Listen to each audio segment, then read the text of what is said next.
L'équipe de France se rattrape. Après un décevant match nul cette semaine contre l'Ukraine, les Bleus l'ont emporté sans briller 2-0 au Kazakhstan. Le début de match des Français est plutôt timide, la mise en route sur le synthétique est laborieuse, mais les hommes de Deschamps montent en puissance et ouvrent le score à la 20e minute de jeu. D'une passe laser, Pogba trouve Martial plein axe. Le contrôle orienté de l'attaquant de Manchester lui permet de se mettre face au jeu et de décaler Ousmane Dembélé sur sa droite. Le numéro 11 ne se pose pas de questions et envoie une frappe croisée ras de terre dans le petit filet des Kazakhs. Après ce troisième but en bleu de l'ailier barcelonais, la France peine à s'approcher des buts adverses, du moins jusqu'à la 43e. Sur un dégagement raté du gardien adverse, les champions du monde attaquent en supériorité numérique.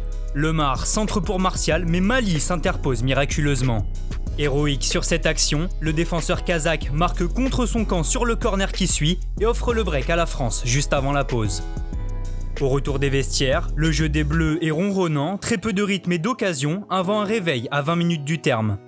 Sur un centre de Dubois, Dembélé place une tête claquée en corner par Mokin. Le gardien local est une nouvelle fois décisif 2 minutes plus tard et s'interpose devant Mbappé. L'attaquant du PSG obtient un généreux pénalty quelques minutes plus tard, mais là encore Mokin se couche bien et détourne la tentative du numéro 10. Le score restera 2-0 et avec cette victoire, les Bleus lancent donc réellement leur campagne de qualification pour le Mondial 2022 en prenant la tête du groupe D.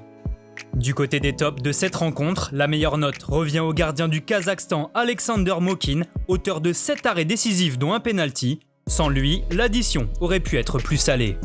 Côté français, Paul Pogba a livré une prestation très sérieuse dans l'entrejeu. Toujours très juste sur ses renversements de jeu, la pioche a dicté le tempo et distillé plusieurs bons ballons. Devant, Ousmane Dembélé a su apporter de la percussion même s'il n'a pas toujours joué juste. Il a été récompensé par un but, son premier depuis près de 3 ans avec la sélection. Enfin, du côté des flops, on retrouve les deux défenseurs Kurt Zouma et Léo Dubois.